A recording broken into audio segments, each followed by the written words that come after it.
স্বাগতম চৌধুরীর লেখা অনন্যা নামক এই গ্রন্থটি সম্পূর্ণ কাল্পনিক। বাস্তবের সাথে এর কোনো প্রকারের কোনো সম্বন্ধ নেই। এই গ্রন্থের একমাত্র উপন্যাস অনন্যা, এবং এই অনন্যা উপন্যাসের মধ্যে থাকা সমস্ত চরিত্র পুরোপুরি কাল্পনিক।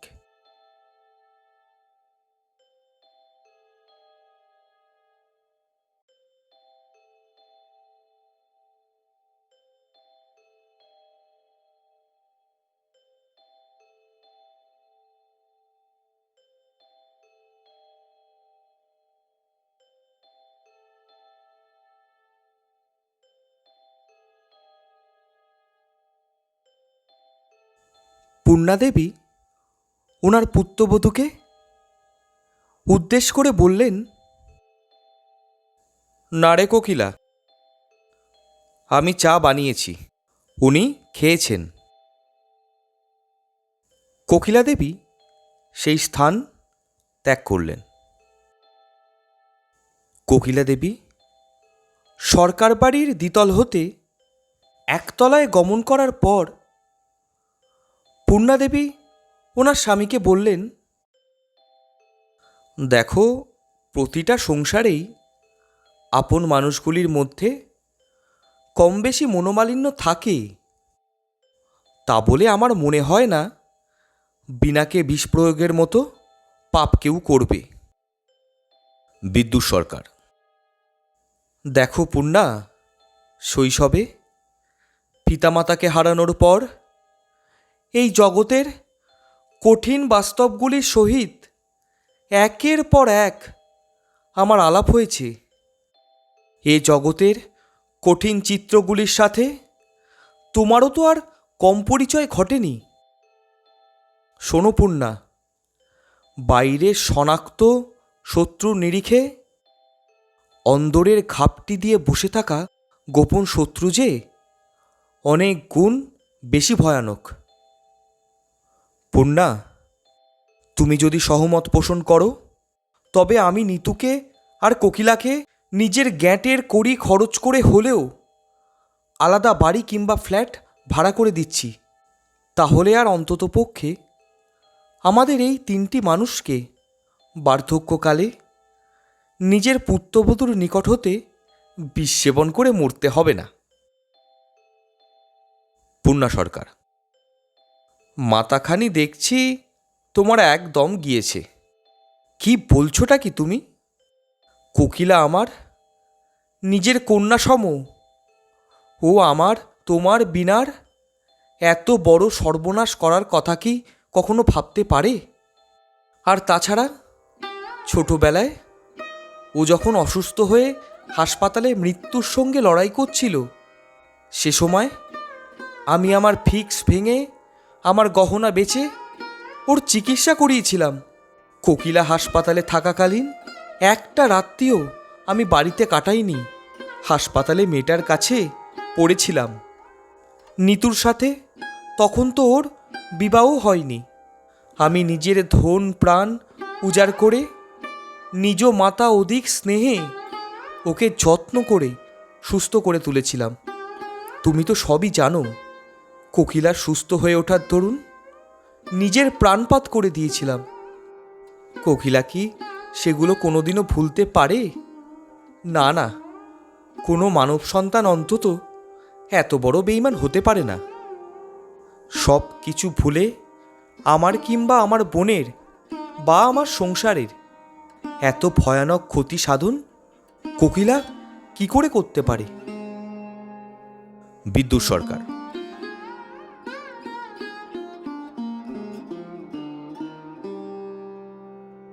দেখো পূর্ণা, প্রত্যয়যোগ্যতা আর বেঈমানি উভয়ই কিন্তু মানুষেরই বৈশিষ্ট্য। তুমি যে মানসিকতার ও যে চিন্তাধারার মানুষ, সেই অনুযায়ী কোকিলা সম্বন্ধে তোমার অনুমান ও ভাবনা তৈরি হয়েছে। কিন্তু তোমার থেকে ভিন্ন ধরনের, ভিন্ন চিন্তাধারার মানুষ, ভিন্ন মানসিকতার মানুষ যে তোমার মতো করেই চিন্তাভাবনা করবে কিংবা তোমার মতোই পদক্ষেপ গ্রহণ করবে, তা তো সর্বদা নাও হতে পারে। সেটা কখনো ভেবে দেখেছ কি? পূর্ণা সরকার। এই তুমি আলফাল বকো না তো, যাও গিয়ে স্নান সেরে এসো। বিদ্যুৎ সরকার মৃদু হেসে স্নান করতে গেলেন। তবে নিজ পুত্রবধূ কোকিলা সরকারের প্রতি পূর্ণাদেবীর মতো বুদ্ধিমতী বিচক্ষণ একজন মহিলার এই অগাধ আস্থা দেখে যেন ওনার স্বামী বিদ্যুৎ সরকার ব্যতীত সরকার বাড়ির প্রতিটা দরজা জানালা সহ বাড়ির প্রত্যেকটি ইট কাঠ পাথর পর্যন্ত আজ হাসছে। যদিও এ বিষয়ে পূর্ণাদেবীকেও যে খুব একটা দোষ দেওয়াটা ঠিক নয়, কারণ পূর্ণাদেবীর মতন সংসারন্তপ্রাণা সাত্ত্বিক ভদ্র মহিলার চিন্তা শক্তিও যে অতটা নিম্নস্তর পর্যন্ত নামতে পারে না, যে নিম্নস্তরে নিজেকে নামিয়ে ওনার পুত্রবধূ সুপারদর্শী সমাজবিরোধীদের ন্যায় তার ভয়ানক অপরাধমূলক কার্যগুলিকে বাস্তবায়িত করে থাকেন।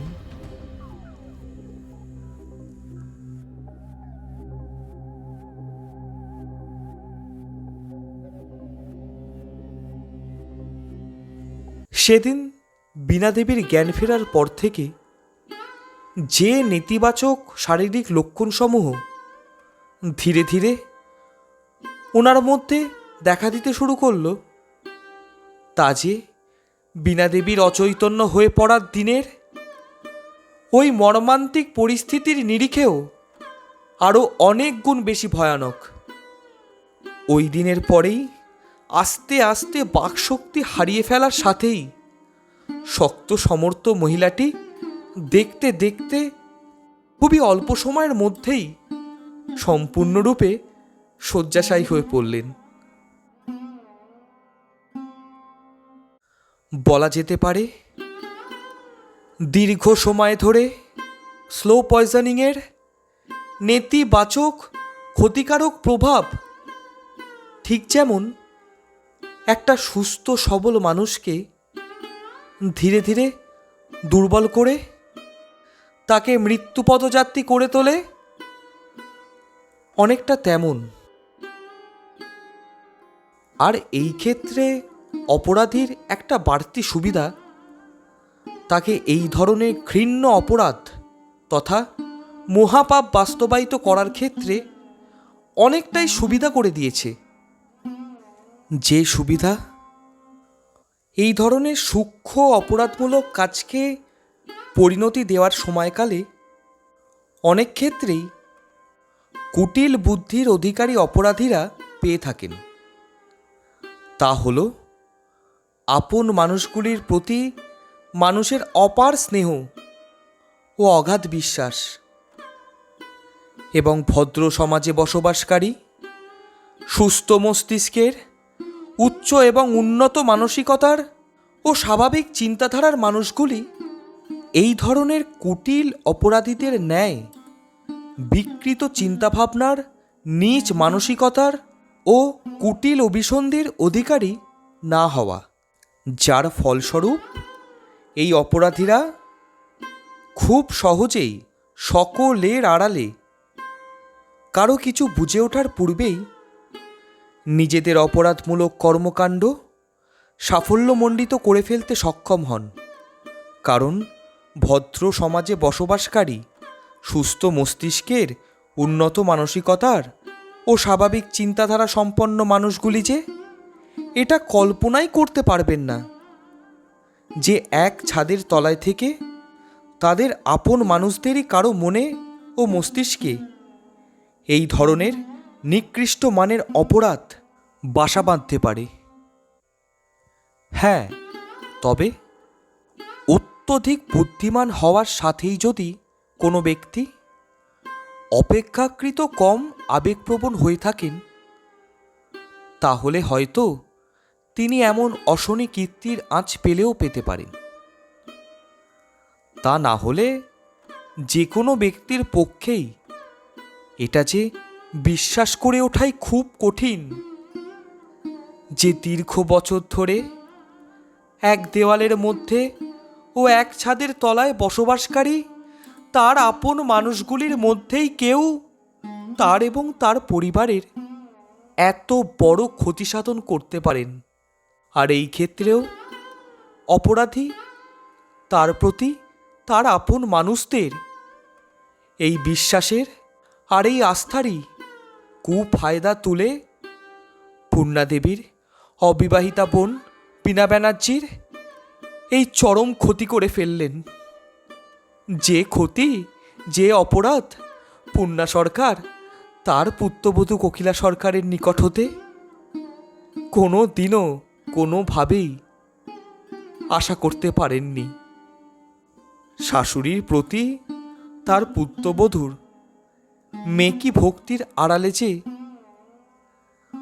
পুত্রবধূ কোকিলা সরকার এত বড় অপরাধ করে বসবেন তা কখনো পূর্ণা সরকার তার কল্পনাতেও ভাবতে পারেননি।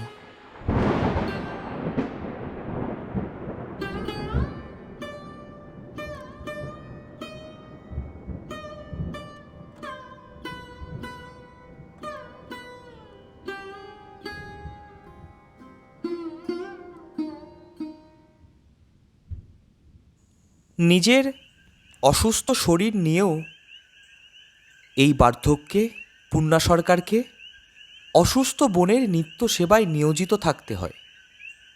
বোনের এই শয্যাশায়ী অবস্থার দরুন সংসারের নিত্যদিনের কাজকর্মের ভার এবার যে সম্পূর্ণটাই এসে পড়েছে পূর্ণা সরকারের উপর। নিজের পুত্রকে নিয়ে নানানভাবে সমগ্র জীবন দুশ্চিন্তায় থাকতে হয়েছে পূর্ণাদেবীকে। তার উপর আবার বড় জামাইয়ের ব্যবসায় ব্যাপক ক্ষতিসাধনের পর বড় মেয়ের সংসারের অর্থনৈতিক অবস্থার অপ্রত্যাশিত অবনতির কারণে বড় মেয়ের সংসারের চিন্তাও সংযোজন হয়েছে তাতে। তবে বার্ধক্যকালে পূর্ণাদেবীর সর্ববৃহৎ দুশ্চিন্তা হল ওনার কুটিল ছোট কন্যার কুকীর্তি এবং ওনার পুত্রবধূর যে কোনো উপায় হেন তেন প্রকারে সরকার বাড়িটি নিজের নামে করে নেওয়ার লোভলালসা পরিপূর্ণ অভিসন্ধি। কাউকে কিছু বুঝতে না দিলেও সময়ের সাথেই শারীরিক যন্ত্রণার সহিতই পূর্ণাদেবীর মানসিক বেদনাও ক্রমাগত বৃদ্ধি পেতে শুরু করেছে। নিজের অসুস্থ শরীরে হওয়া কাউকে না জানানো অসহ্যকর যন্ত্রণার, বোনের অসুস্থতার ও এই দুশ্চিন্তায় নিমজ্জিত বার্ধক্যকালের মাঝে পূর্ণা সরকার বেশ অনেকটাই মানসিক শান্তি পেলেন একদিন সকাল হতে না হতেই ওনার গৃহে ওনার বড় নাতি সত্যম চৌধুরীর আগমনে। তিনি ওনার দিদার ও দাদামশাইয়ের পা ছুঁয়ে প্রণাম করে ও ওনার শয্যাশায়ী ছোট দিদার পায়ে মাথা ঠেকিয়ে প্রণাম করে দীর্ঘ বছরের সম্পর্কের পর ওনার ভালোবাসার মানুষের সহিত ওনার বিবাহের বিষয়ে অবগত করলেন পূর্ণাদেবীদের। পূর্ণাদেবী ও বিদ্যুৎ সরকার আনন্দে উচ্ছ্বসিত হয়ে পড়লেন ওনার বড় নাতির বিবাহের কথা শুনে। পূর্ণা সরকারের, বিদ্যুৎ সরকারের ও অত্যধিক অসুস্থ বীণা ব্যানার্জির এবং সর্বোপরি পরমেশ্বর ঈশ্বরের আশীর্বাদ নিয়ে সত্যম চৌধুরী ও ওনার ভালোবাসা সুনন্দারক্ষিত আইনসম্মতভাবে ও সামাজিক রীতি এবং ধর্মীয় নিয়ম অনুসারে বিবাহ বন্ধনে আবদ্ধ হলেন।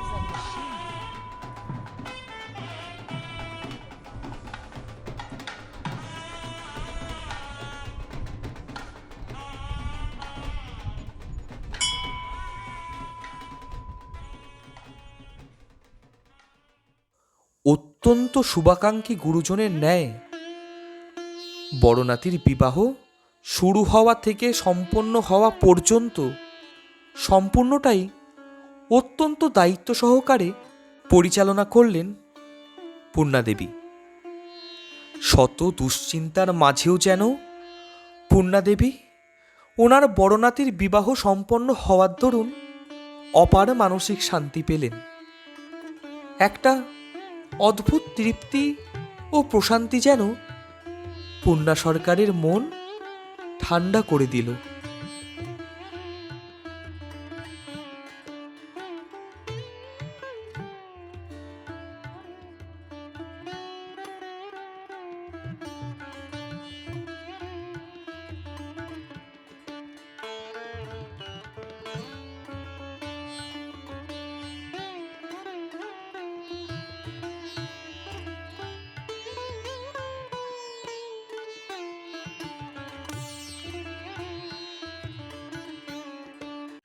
ছোট মেয়ের কুটিলতায়, পুত্রবধূর লোভ লালসায় বেশ কিছুটা অঙ্কুশ টানার দরুন পূর্ণা সরকার ওনার মস্তিষ্ক থেকে একটি তীক্ষ্ণ বুদ্ধি বের করলেন এবং এই বিষয়ে ওনার স্বামী বিদ্যুৎ সরকারের সহিত আলোচনায় বসলেন বড় নাতির বিবাহ সম্পন্ন হওয়ার ঠিক 7 দিনের মাথায়।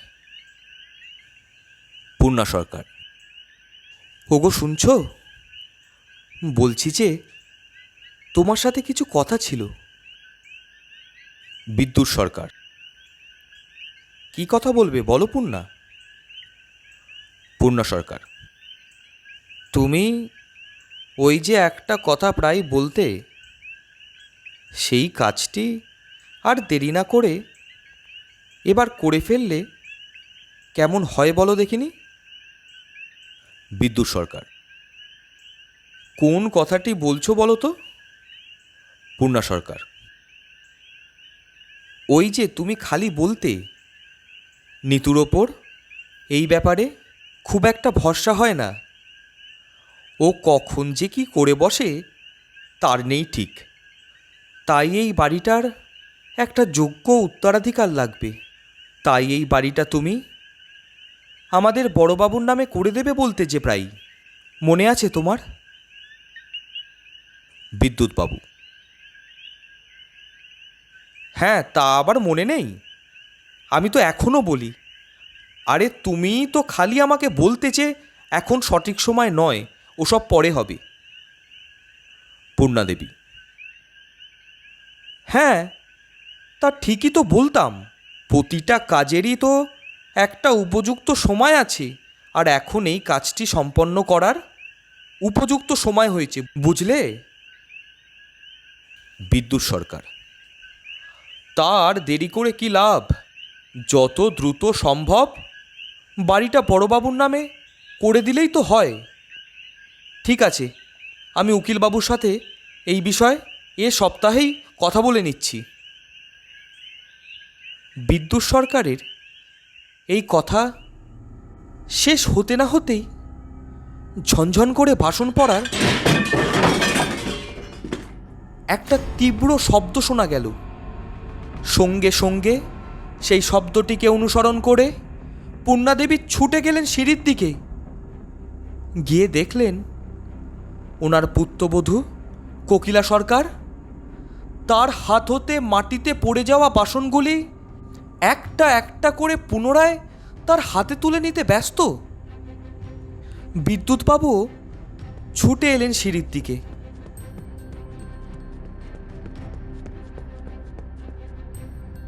এবং এই দৃশ্য দেখেই সবটা বুঝতে পেরে, নিজেকে আর সম্বরণ করতে না পেরে বিদ্যুৎ সরকার তার পুত্রবধূ কোকিলা সরকারকে বললেন, কি ব্যাপার কি বলো তো? কান পেতে এতক্ষণ ধরে তুমি আমাদের সব কথা শুনছিলে? কোকিলা সরকার: না বাবা, শুনবো বলে ঠিক আসিনি। তবে বেশ অনেক কথাই আমার কানে এলো। আপনারা নাকি বাড়িটা সত্যমের নামে করে দিতে চলেছেন। তা এই বিষয়ে একবারও আপনার ছেলের মতামত নিয়েছেন? বিদ্যুৎবাবু উত্তর দেওয়ার আগেই পূর্ণাদেবী বললেন, দেখ কোকিলা, প্রথমেই তোকে একটা কথা খুব স্পষ্ট করে বলে রাখি। নিতুর সাথে তোর বিয়ের আগে এবং পরে নিতুর থেকে আমি বা তোর শ্বশুর একটা টাকাও কোনোদিনও হাজার দরকার পড়লেও নিইনি। তুই এত বছর ধরে কর্মরত, কোনোদিনও তো আমাদের দুটো বুড়ো বুড়ির জন্য দুটি দানাদারও নিয়ে আসিসনি। নিতু না হয় ওই অখাদ্য কুখাদ্যগুলো গিলে গিলে ওর মাথা নষ্ট করে ফেলেছে, কিন্তু তুই তো অন্তত আর তোর বোধশক্তি হারাসনি। বড় নাতির নামে বাড়ি করে দিচ্ছি শুনেই তো তোর একদম টনটনে জ্ঞান মুখ দিয়ে ঝরছে। তা তোর একবারও কোনো দিন মনে হলো না যে তোর চাকরি জীবনের এতগুলি বছরের একটা দিনেও শ্বশুর শাশুড়ির জন্য দুটি দানাদার নিয়ে এলো ওনারা একটু মানসিক শান্তি পান?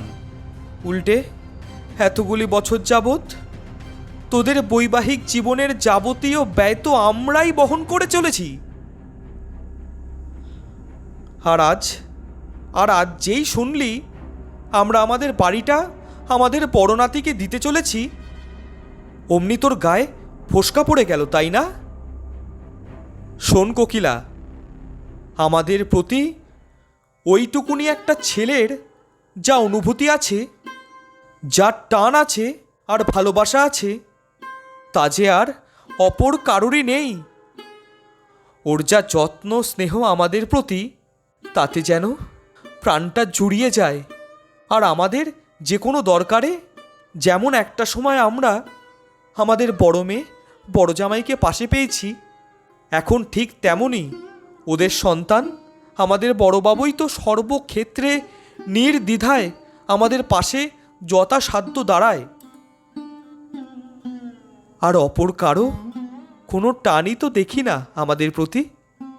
আর দেখ, সত্যি বলতে কি, এসব ব্যাপারে আমরা আমাদের বড় নাতি ছাড়া আর অপর কাউকে সম্পূর্ণ বিশ্বাসও করি না। আর তোর তো কোনো সমস্যা থাকার কথা নয়, তোরা তো তোদের সমগ্র জীবন এই ভিটেতেই কাটাবি, সে ব্যবস্থা তো আমরা করে দিয়ে যাব। বিদ্যুৎ সরকার, দেখো, তোমার আর নিতুর যদি কোনো সন্তান থাকতো, সেক্ষেত্রে অবশ্যই আমরা এই পুরো ভিটে নিতুর কিংবা ওর সন্তানের নামে করে দিতাম। কিন্তু তা যখন নেই, তাহলে আগামী প্রজন্মের মধ্যে এই ভিটেতে সর্বাধিক অধিকার তো সত্যমেরই হয়। আর তাছাড়া ও তো ওর সম্পূর্ণ শৈশব এবং বাল্যকালেরও বেশ কিছু সময় এই ভিটেতেই কাটিয়েছে। না না কোকিলা, তুমি আমাদের এই সিদ্ধান্তের মধ্যে ঢুকতে চেও না। হে বাড়ি আমাদের বড়বাবুরই বাড়ি।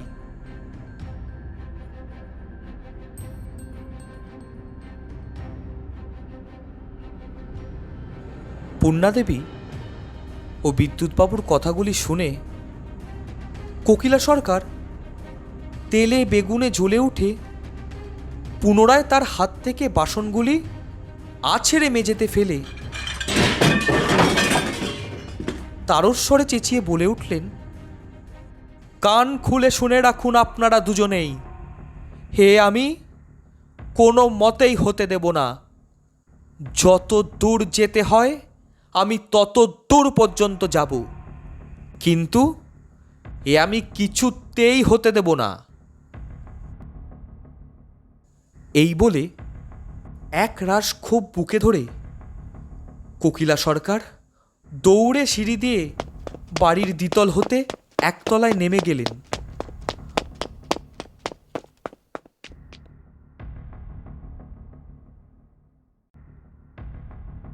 পূর্ণা সরকার, বিদ্যুৎ সরকার ওনাদের একমাত্র পুত্রবধূর পাহাড় সমান লোভ, লালসা ও হিংসা দেখে আশ্চর্য হয়ে গেলেন।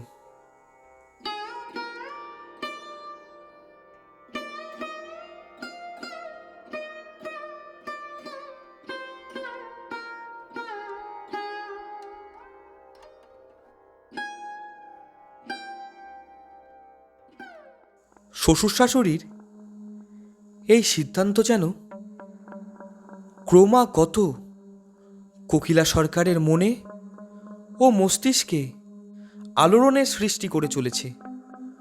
ক্ষোভ ও রাগ যেন তাকে একটা বদ্ধ উন্মাদে পরিণত করে তুলছে। কিছুতেই যে তিনি তার শ্বশুর শাশুড়ির এই সিদ্ধান্ত মেনে নেওয়া তো অনেক দূরস্থ, এক মুহূর্তের জন্য সহ্যও করে উঠতে পারছেন না। পূর্ণাদেবীর ও বিদ্যুৎবাবুর ওনাদের বাড়িটা ওনাদের বড় নাতির নামে করে দেওয়ার এই সিদ্ধান্ত যেন এক মহাপ্রলয়ের মতো তাণ্ডব চালিয়ে যাচ্ছে ওনাদের পুত্রবধূ কোকিলা সরকারের বুকের মাঝে। কোনো মতেই যে কোকিলা সরকার এই গৃহের আইনসম্মত মালিকানা উনি ব্যতীত অপর আর কোনো ব্যক্তির হাতে ওনার শ্বশুর শাশুড়িকে তুলে দিতে দেবেন না, এই বিষয়ে যে বেশ কিছু বছর আগেই নিজেকে প্রতিজ্ঞাবদ্ধ করে ফেলেছিলেন কোকিলা সরকার। এবং সাম্প্রতিক পরিস্থিতি নিজের মনের মতো করে তুলে নিজের নিয়ন্ত্রণে আনার লক্ষ্যে ও নিজের প্রতিজ্ঞা অব্যাহত রাখার দরুন এবং ভিটের পরবর্তী মালিকানা নিজের অধীনে রাখার লোভ লালসা পরিপূর্ণ উদ্দেশ্যে বীণা ব্যানার্জির সঙ্গে ঘটানো অপকীর্তির এবং পূর্বে বেশ অনেকবারই অতি সচেতনতার সহিত সকলের আড়ালে পূর্ণাদেবীর সহিত করা অপরাধের এবার অনেক বেশি পরিমাণে কিংবা বলা যেতে পারে অনেক অধিক মাত্রায় পুনরাবৃত্তি ঘটালেন পূর্ণাদেবীর ও বিদ্যুৎ সরকারের সহিত ওনাদের পুত্রবধূ কোকিলা সরকার।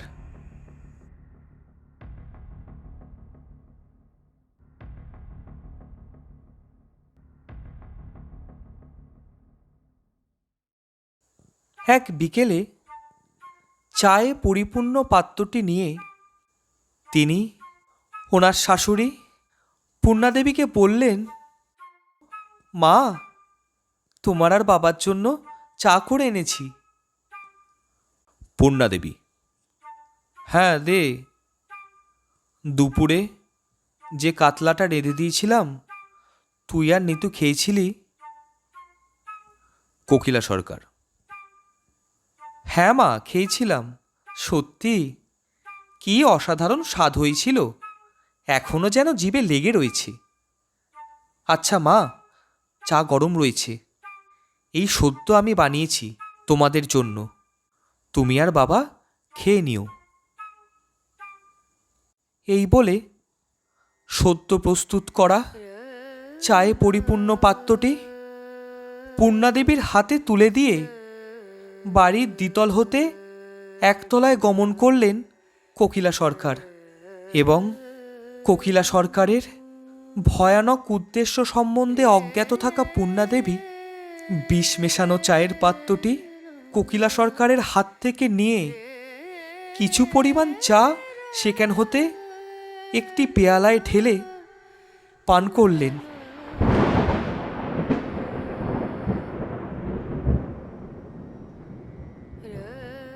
সম্পূর্ণভাবে পূর্ণাদেবীর অজান্তেই কোকিলা সরকারের বানানো চায়ের মধ্য দিয়ে তাতে মিশে থাকা কোকিলা সরকারের মেশানো বিষের প্রবেশ ঘটল পূর্ণাদেবীর শরীরে।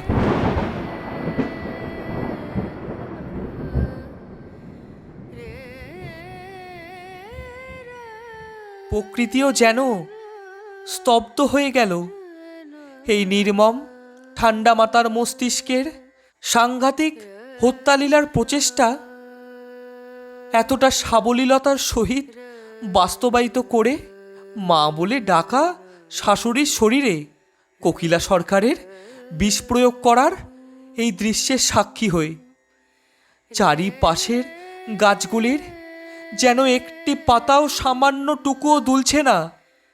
লোভ লালসার বশে কোকিলা সরকারের মানবিকতার ও বিবেকের সীমাহীন অবক্ষয় দেখে মনে হচ্ছে সেগুলি যেন পাথরের মতন স্থির হয়ে গিয়েছে।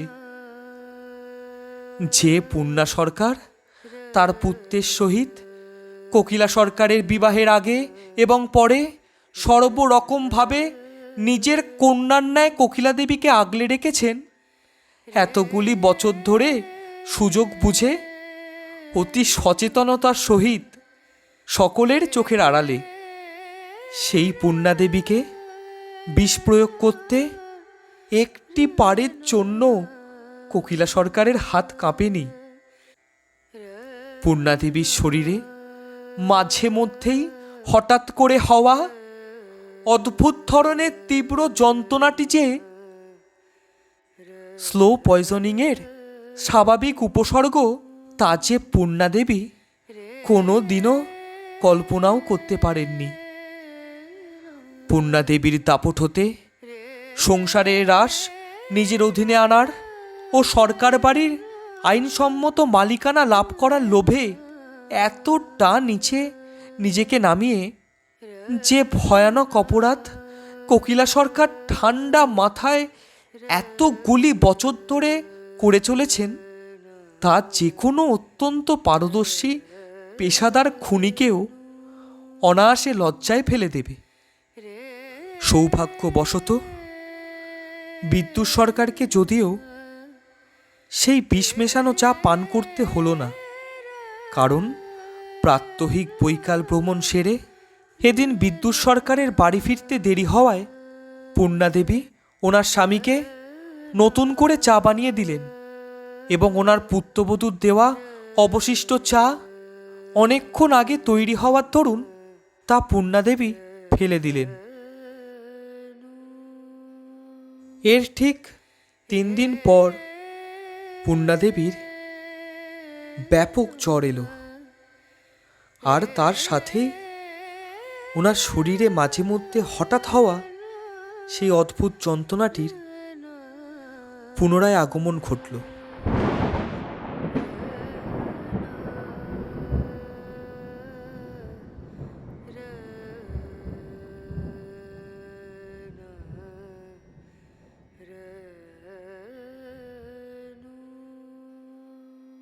এবার যদিও পূর্বের নিরিখে এর তীব্রতা আরও অনেক বেশি, তাই স্বাভাবিকভাবেই এবার বেশ কাহিল হয়ে পড়লেন পূর্ণা দেবী। টানা 4-5 দিন জ্বরের ও ব্যথার ঔষধ খেয়েও পরিস্থিতির কোনোরূপ ইতিবাচক পরিবর্তন না হওয়ায় বিদ্যুৎ সরকার ওনাকে হাসপাতালে ভর্তি করার সিদ্ধান্ত নিলেন। আর এইবার শীতল রক্তের ঠান্ডা মস্তিষ্কের অপরাধী কোকিলা সরকার নিজের স্নায়ুর ওপর নিয়ন্ত্রণ হারিয়ে বেশ অনেকটাই ঘাবড়ে গেলেন, কারণ কোকিলা সরকার ওনার ভয়ানক উদ্দেশ্য বাস্তবায়িত করার জন্য চায়ে উপযুক্ত মাত্রায় বিষ প্রয়োগ করলেও পূর্ণা দেবীর শরীরের রোগব্যাধি প্রতিরোধ ক্ষমতা অত্যন্ত সবল হওয়ার দরুন উনি কোকিলা দেবীর পরিকল্পনা অনুযায়ী তৎক্ষণাৎ পরলোক গমন করলেন না। এমনকি এখনো পর্যন্ত এই কাহিল শরীর নিয়েও তিনি যে তার নিত্যদিনের সাংসারিক কাজকর্ম অনায়াসে করে চলেছেন। কোকিলা সরকার এবার সর্বপ্রথম তার অপরাধী মস্তিষ্ক হতে কৌশল বের করে তার স্বামীকে বললেন, ওগো শুনছ, বাবা যে আজ বলছিলেন মাকে হাসপাতালে ভর্তি করবেন। আমার মনে হয় এবার অন্তত তোমার কিছু অর্থ মায়ের চিকিৎসায় ব্যয় করা উচিত, কারণ এমনিতেই সারা জীবন তুমি সেভাবে কোনো কিছু না করায় আর সংসারে একটা টাকাও না দিতে পারায় ঘরে বাইরে সর্বক্ষণই কথা শুনতে হয়। তার উপর আবার আমাদের বিবাহের পূর্বেই আমার শরীর খারাপে তোমার মা এবং আমাদের বিবাহের পর তোমার শরীর খারাপে তোমার বাবা এবং পরিবারের প্রায় সকল সদস্যরা, এমনকি তোমার ওই বড় ভাগনাও খরচাপাতি করেছে। তোমার মাসির চিকিৎসারও তো এত দিন যাবৎ সব খরচই তোমার বাবা ও বড় ভাগনা টেনে চলেছে। তা বাড়ির ছেলে হয়ে যদি তুমি এখনো কিছু না করো, তাহলে যে এত বছর ধরে বহন করে আসা অপদার্থ তকমাটা তুমি যে আর কোনোদিনও নিজের ওপর থেকে মুছে ফেলতে পারবে না গো। চিরকাল যে সবাই তোমার নামে ছ্যাঁচা করবে। আরে আমি তো আর তোমাকে বলছি না যে মায়ের চিকিৎসার সম্পূর্ণ ব্যয়টাই তুমি বহন করো। কিছু টাকা ধার দেনা করে এনে আগে তুমি নিজের হাতে নিয়ে গিয়ে দায়িত্ব সহকারে মাকে হাসপাতালে ভর্তি করো, আর ব্যাস, তারপর তুমি শুধু মায়ের চিকিৎসার পুরো রাশটা নিজের হাতে রাখো। অতীন্দ্র সরকার। চিকিৎসার রাশ নিজের হাতে রাখবো, কিন্তু কিভাবে? কোকিলা সরকার। আমি যেমনটা বলবো তুমি শুধু ঠিক তেমনটা করবে। যেভাবে চলতে বলবো ঠিক সেভাবে চলবে। হাসপাতালেই হোক কিংবা ঔষধের দোকানে, কোনো খরচই তুমি তোমার বড় দিদি বা বড় ভাগনাকে সরাসরি করতে দেবে না। যা ব্যয় সব তুমি নিজে দাঁড়িয়ে থেকে নিজে হাতে করবে। অতীন্দ্র সরকার। সে তো না হয় বুঝলাম, কিন্তু যদি ধার করেও আনি, তবুও তো আমি আর অতগুলি টাকা ধার পাবো না, কারণ আমি তো আর এমন কিছু উপার্জন করি না। তাই খুব একটা বেশি টাকা আমাকে যে কেউ ধারও দেবে না। কোকিলা সরকার। শোনো, তোমার মগজে সুরা ব্যতীত আর যে কিছুই অবশিষ্ট নেই তা আমার কাছে অজানা নয়। সুতরাং তোমার ঘর থেকে যে কোনো বুদ্ধি সেভাবে আর বেরোবে না, সেও আমি খুব ভালোভাবেই জানি। তাই যেটা বলছি ভালো করে শোনো।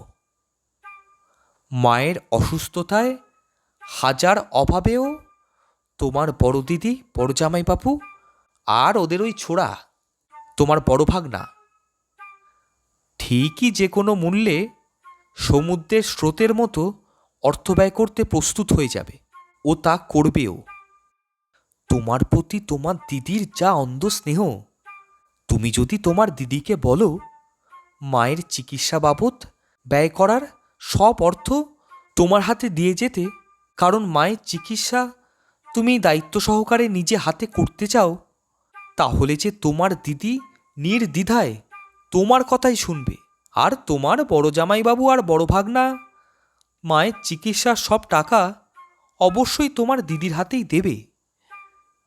ওদের নিয়ে তাই সেভাবে বাড়তি কোনো চিন্তা নেই। তবে দিদার প্রতি তার বড় নাতির দরদ যে একদম উতলে পড়ে। ও যে ওর দিদার সামান্য একটু জ্বর কিংবা মাথা ব্যথা হলেও দিদার কাছে এসে পড়ে থাকে।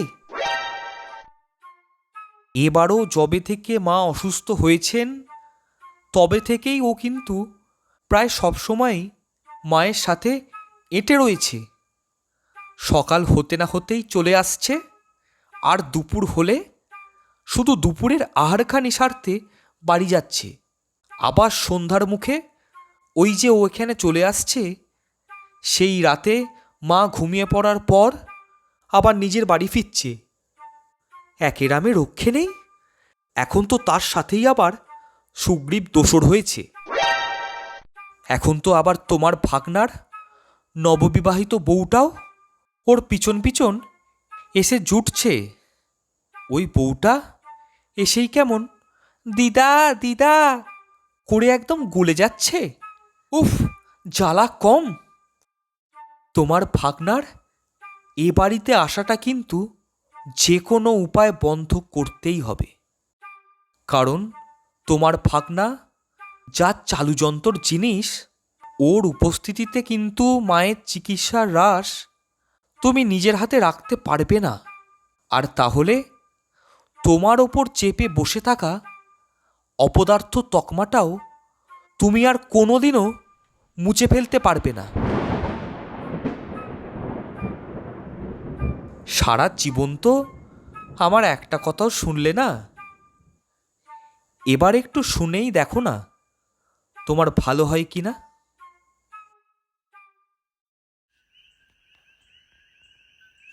স্ত্রীর পরামর্শ অনুযায়ী অতীন্দ্র সরকার তার পিতা বিদ্যুৎ সরকারকে গিয়ে বললেন, বাবা, আমি তো সারা জীবন তোমাদের জন্য সেভাবে কিছুই করতে পারিনি। উপরন্তু তুমি আর মা, এমনকি এই পরিবারের আরও অনেকেই তোমরা আমার জন্য নিজেদের সর্বস্ব উজাড় করে দিয়েছ। তাই আমি চাই এবার অন্তত যেন মায়ের এই শরীর খারাপে মাকে চিকিৎসা করানোর দায়িত্বটা তুমি আমাকে দাও।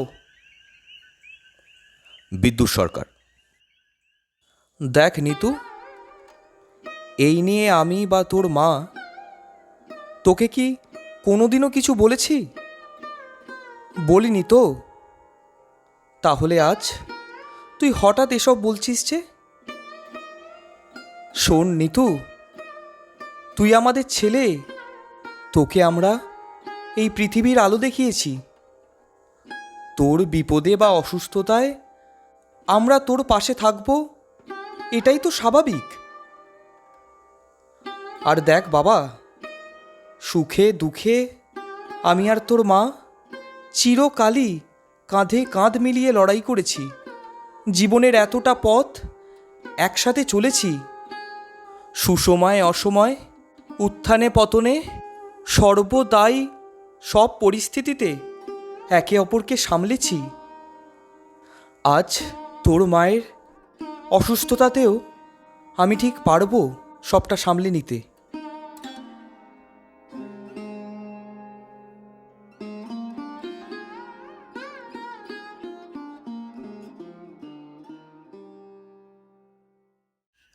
সেথা উপস্থিত পূর্ণাদেবীর বড় কন্যা তথা অতীন্দ্র সরকারের দিদি বলে উঠলেন, আহ বাবা, ও যদি মায়ের চিকিৎসার দায়িত্ব নিতে চায় তা নিক, আমরা না হয় সবাই ওর পাশে থাকব। নিতু, কাল কি তাহলে মাকে হাসপাতালে ভর্তি করে দিবি? অতীন্দ্র সরকার: দিদি, আর 2-3 দিন দেখি, মা ভালো হয়ে গেলে ভালো, তা না হলে মাকে হাসপাতালে ভর্তি করব। চন্দানী দেবী বেশ কিছু অর্থ তার ভাই অতীন্দ্র সরকারের হাতে তুলে দিলেন এবং আগামী কিছুদিনের মধ্যেই আরও অর্থ তার হাতে তুলে দেবেন জানিয়ে অতীন্দ্রবাবুকে আশ্বস্ত করলেন। অতীন্দ্র সরকার তার মাতা পূর্ণাদেবীর সহিত কিছু সময় অতিবাহিত করে রওনা দিলেন তার এক বন্ধুর গৃহের উদ্দেশ্যে, আড্ডা দেওয়ার উদ্দেশ্যে।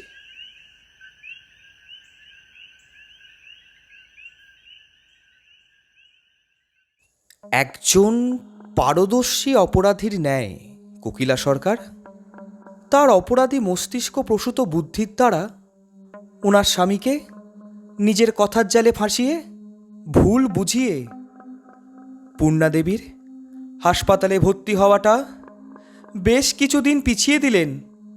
কারণ এতদিন পর হাসপাতালে গিয়ে পূর্ণাদেবীর স্বাস্থ্য পরীক্ষা হলেও যাতে বিষক্রিয়ার কোনো অকাট্য প্রমাণ তাতে তেমনভাবে ধরা না পড়ে এবং তিনি তার স্নায়ুর ওপর খানিকটা নিয়ন্ত্রণ ফিরে পাওয়ার পর এবার ফোন করলেন পূর্ণা সরকারের ছোট কন্যা শ্রাবণী দেবীকে। হ্যালো হ্যালো বুকাই, মায়ের তো বিগত বেশ কিছুদিন ধরে ভীষণ শরীর খারাপ। তুই এখনো পর্যন্ত একবারও এলি না কেন রে? ফোনের অপর প্রান্ত থেকে শ্রাবণী দেবী: ছেলের সেমিস্টার চলছিল, এই সবে আজ শেষ হলো। আমি কাল থেকে আসবো। মা এখন কেমন আছে রে? কোকিলা সরকার: এই বুকাই, তুই আমার কথা ভালো করে শোন, আমার তোর সাথে খুব জরুরি কিছু কথা আছে, যেটা এখানে বলা যাবে না। তুই কখন বাড়ি থাকবি বল, আমি আসবো তোর বাড়ি, ওখানেই সব বলবো। শ্রাবণী মুখার্জি। তাহলে এখনই আসতে পারিস, আমি বাড়িতে রয়েছি এখন। কোকিলা সরকার। তোর বর আর ছেলে কি করছে? শ্রাবণী মুখার্জি। বর অফিসে আর ছেলে কলেজে, ওদের ফিরতে দেরি আছে। কেন বলতো? কোকিলা সরকার। দাঁড়া, আমি এখনই আসছি তোর বাড়ি, এসে সব বলছি। ফোনটা রেখেই কোকিলা সরকার তড়িঘড়ি রওনা দিলেন শ্রাবণী মুখার্জির বাসার উদ্দেশ্যে।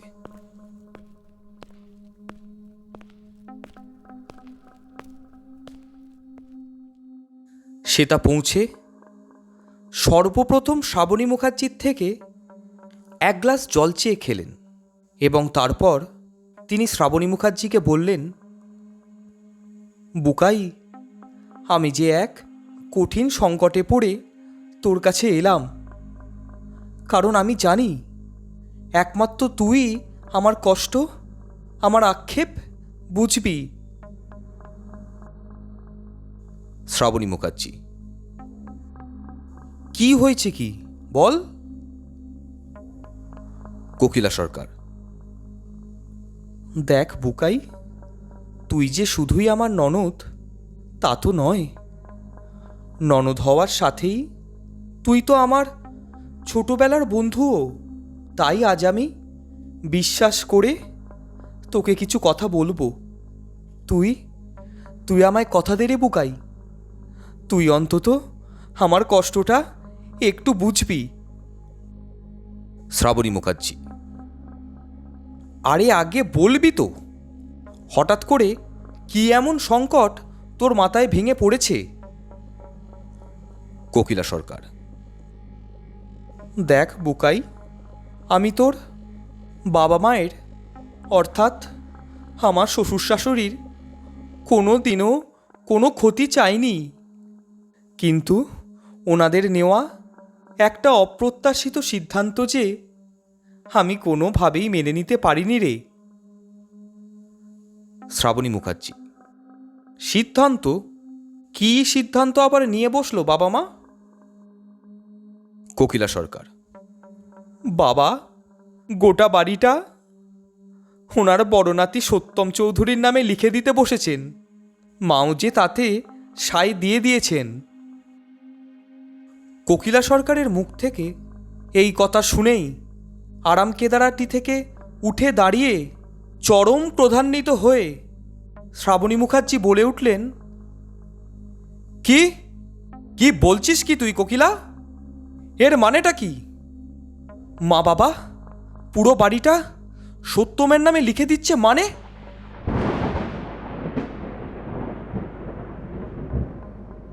আমরা কি বানের জলে ভেসে এসেছি নাকি?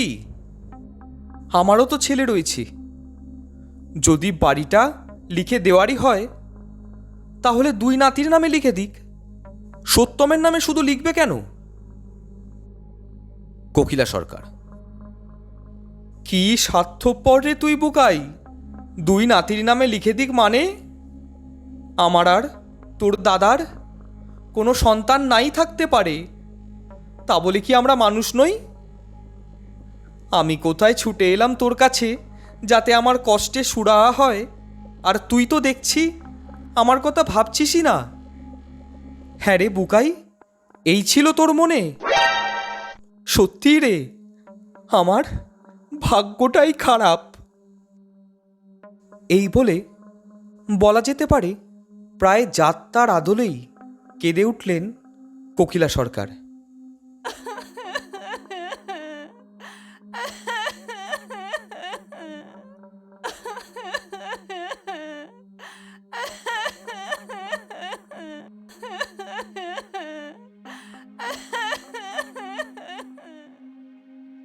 কোকিলা সরকারের এহেন অবস্থা দেখে শ্রাবণী মুখার্জি বলে উঠলেন,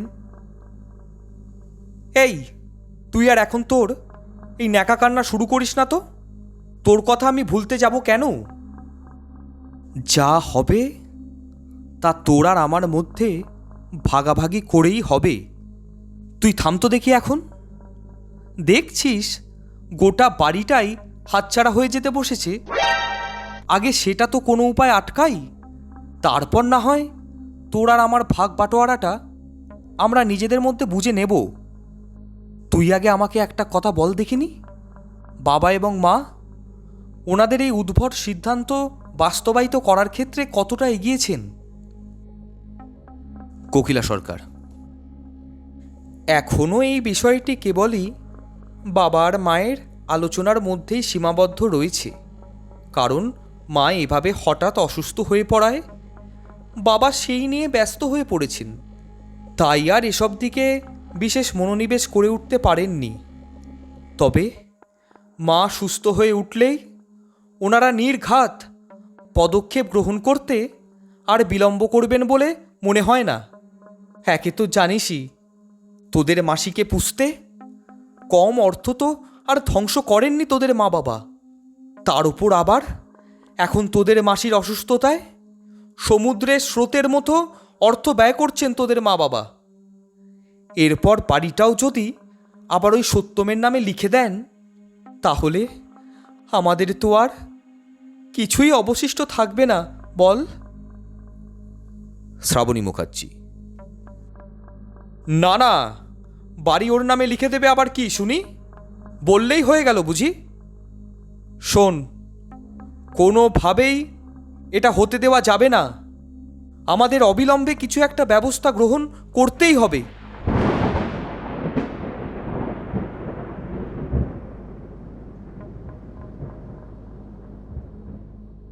ছোট কন্যাকে তার নিজের পিতামাতার বিরুদ্ধে ক্ষিপ্ত করে তোলার যে জঘন্য নিন্দনীয় বাসনা নিয়ে কোকিলা সরকার শ্রাবণী মুখার্জির সহিত দেখা করার উদ্দেশ্যে মুখার্জি বাড়ি এসে পৌঁছেছেন, তা অতি সহজেই সাফল্যমণ্ডিত হতে দেখে মনে মনে গভীরভাবে উৎসাহিত হতে শুরু করে ওনার এই নিকৃষ্ট উদ্দেশ্য সম্পূর্ণরূপে চরিতার্থ করে তোলার দরুন এবার কোকিলা সরকার শ্রাবণী মুখার্জিকে বললেন, এই তুই চুপ কর তো বোকাই। তুই আমি হতে দেব না বললেই কি আর আটকাতে পারবো? আর কি ব্যবস্থাই বা নেব বল দেখিনি আমরা?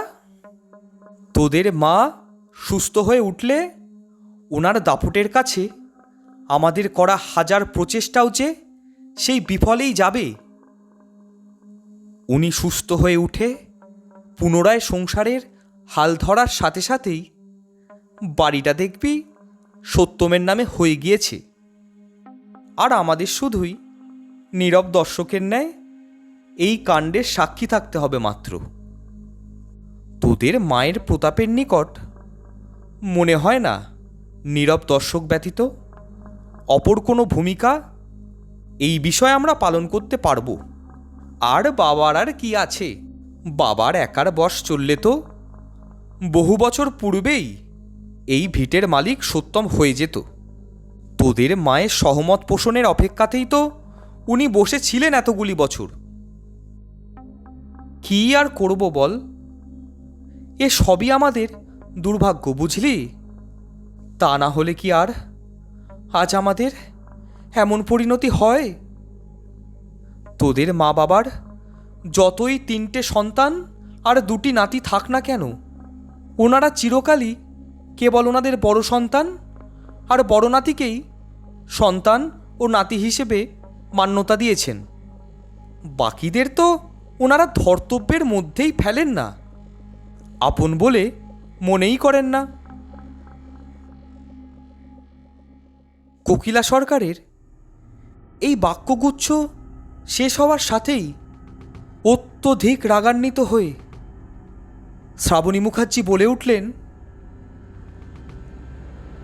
ওনারা যদি ওনাদের বড় সন্তান আর বড় নাতি ব্যতীত ওনাদের বাকি সন্তানদের এবং আমার পুত্রকে আপন সন্তান ও নাতি হিসেবে কখনো মান্যতাই না দিয়ে থাকেন, তাহলে আমিও মনে করি না আমাদের নিকট হতে পিতামাতার ন্যায় ভক্তি ও শ্রদ্ধা পাওয়ার ওনারা যোগ্য।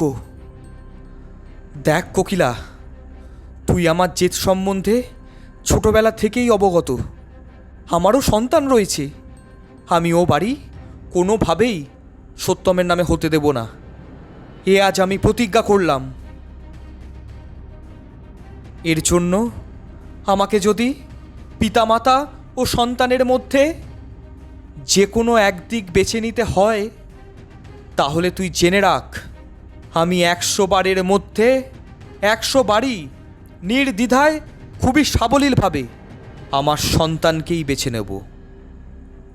সত্যমের নামে ওই বাড়ি হওয়া আটকাতে যদি পিতাকে কিংবা মাতাকে অথবা পিতা মাতা উভয়কে চিরতরের জন্য হারাতে হয়, সেই ক্ষেত্রেও আমি প্রস্তুত।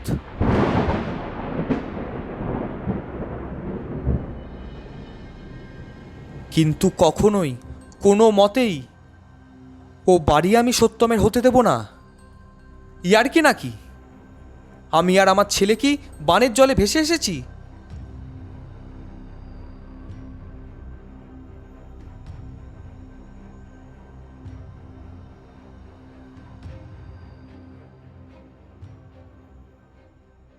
যতটা সহজে শ্রাবণী মুখার্জিকে নিজের ফাঁদে ফেলতে পারবেন ভেবে কোকিলা সরকার এথা এসেছিলেন, তার থেকেও অনেক সহজেই তিনি শ্রাবণী মুখার্জিকে কথার জালে জড়িয়ে আর শ্রাবণী মুখার্জির আবেগের আর অভিমানের গোড়ায় সুরসুরি দিয়ে নিজের ফাঁদে ফেলতে সক্ষম হলেন, যার ফলস্বরূপ কোকিলা সরকারের অপরাধী আত্মবিশ্বাস ও দীর্ঘ বছর ধরে তিল তিল করে এগিয়ে নিয়ে আসা অত্যন্ত নিকৃষ্ট মানের অপরাধগুলিকে পরিপূর্ণ করার সাহস ও মনোবল আরও সুদৃঢ় হলো।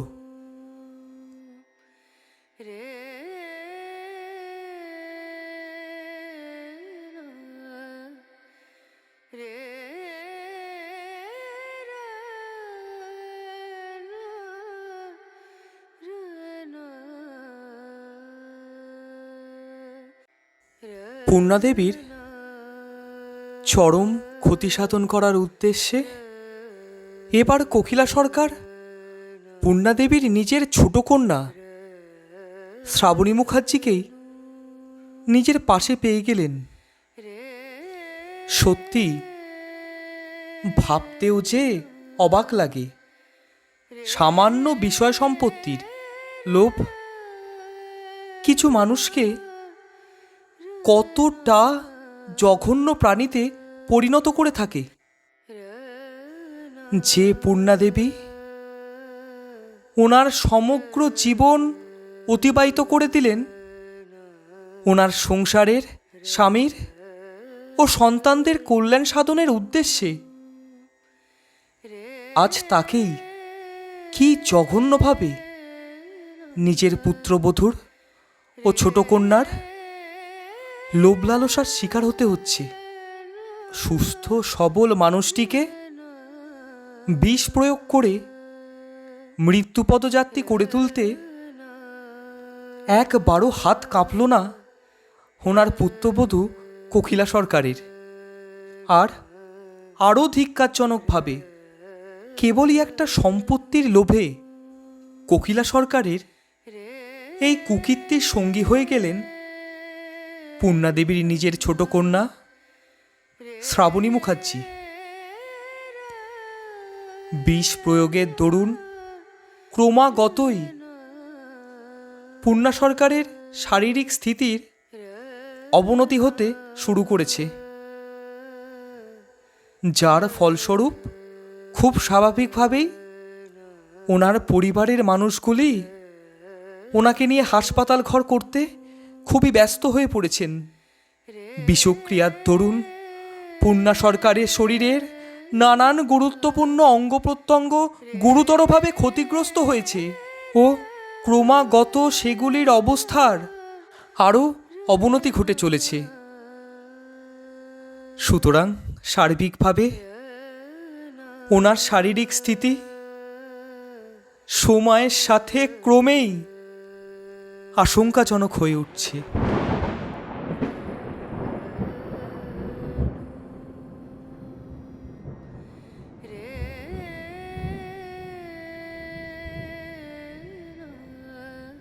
স্বাগতম চৌধুরীর লেখা অনন্যা নামক এই গ্রন্থটি সম্পূর্ণ কাল্পনিক।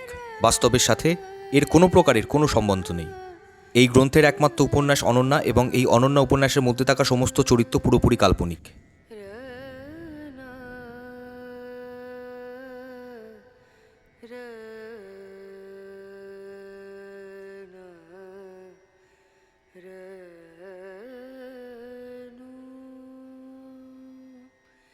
Re